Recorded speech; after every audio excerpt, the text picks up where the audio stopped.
दोस्तों, आज की कहानी है इतना गुरूर अच्छा नहीं भाभी।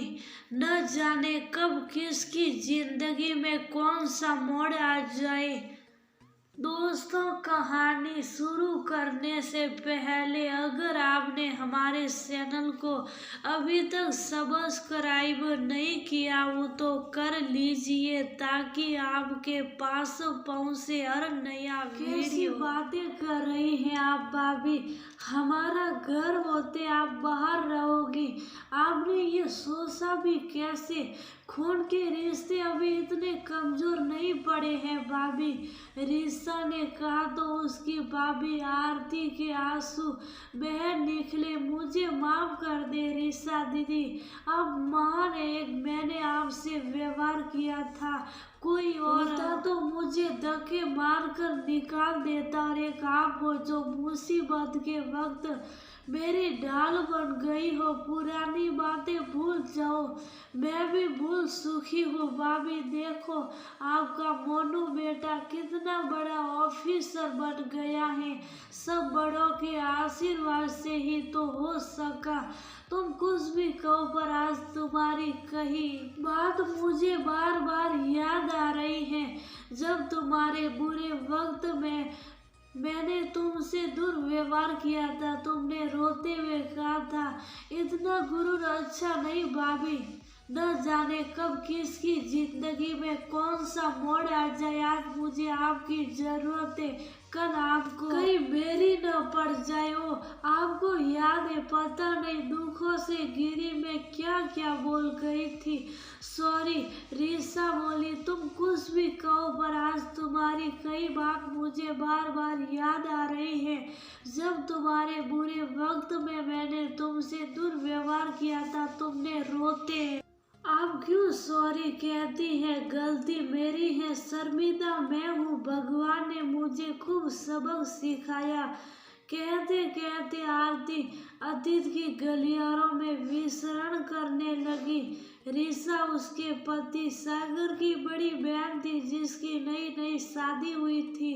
वो बहुत खुश थी अपने पति दीपक के साथ और जल्दी ही अपने छोटे भाई सागर की शादी में शामिल हुई, जो कई सालों से रीसा की शादी होते ही अपनी करने की जुगाड़ में था।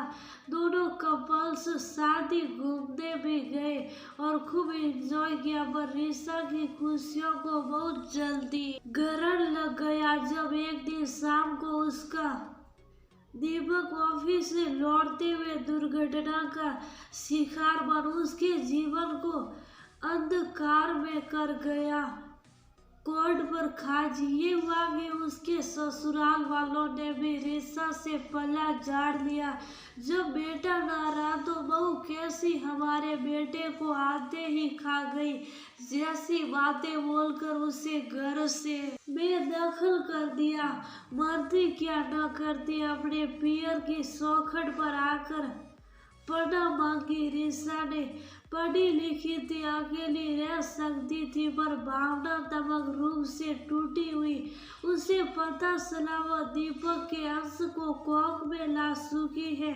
उसे सहारे की जरूरत थी। शुरू में भाई भाभी ठीक थे पर भाभी की तंग दिली जल्दी ही सामने आने लगी और भैया की बेबसी का कारण बनने लगी। बूढ़े माँ बाप उसकी भाई भाभी के सामने बेबस हो जाते और मुंह सी लेते। रीसा अपने ही घर में पराई हो गई। उसकी हैसियत एक नौकरानी से अधिक नहीं रह गई थी। बात बात पर उसकी भाभी उसे जलील करती।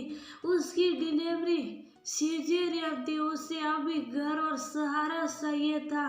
उन लोगों की ज्यादातियां सहती रही, जब कभी ज्यादा हुआ तो रो देती और ऐसे ही किसी कमजोर शख्सों में कह गई होगी। जाने कब जिंदगी में कौन सा मोड़ आ जाए कोई कुछ कह नहीं सकता। पर उसकी पत्थर दिल भाभी आरती का दिल नहीं पसीजा। वो तो भगवान को रीसा पर दया आ गई और उसे स्वाभिमान से जीने का रास्ता दिखाया। एक बढ़िया जॉब के ऑफर ने कमरे के मकान में वो अपने नवजात शिशु के साथ अलग हो गई और संघर्ष करते करते आज उस मुकाम पर थी जब वो अपनी अहंकारी भाभी को पनाह देने लायक थी। हुआ ऐसा कि वो अपने सहेली को देखने सिटी हॉस्पिटल गई। वहाँ अपनी भाभी आरती को इतने समय बाद देखकर शौक गई। अब यह कैसे और ये क्या हाल बना रखा है। सुख के काटा हुआ बदहाल और मुरझाई हुई तुम्हारे सागर भैया जीवन और मौत के बीच झूल रहे हैं। उन्हें कैंसर हुआ, घर की पाई पाई उनके इलाज में बिक गई। बच्चे कोई साथ नहीं। अम्मा पिताजी के जाने के बाद एक दिन की सांस चैन की सांस नहीं ली।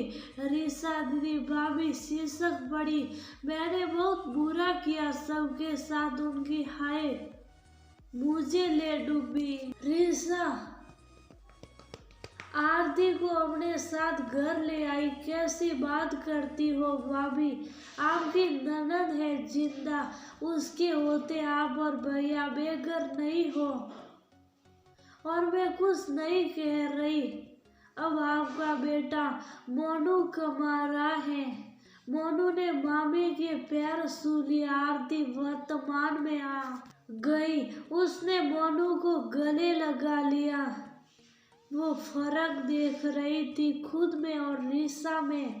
दोनों ने मुसीबत में पड़े व्यक्ति के साथ कैसा व्यवहार किया था। जीवन में सब कुछ अनिश्चित होता है।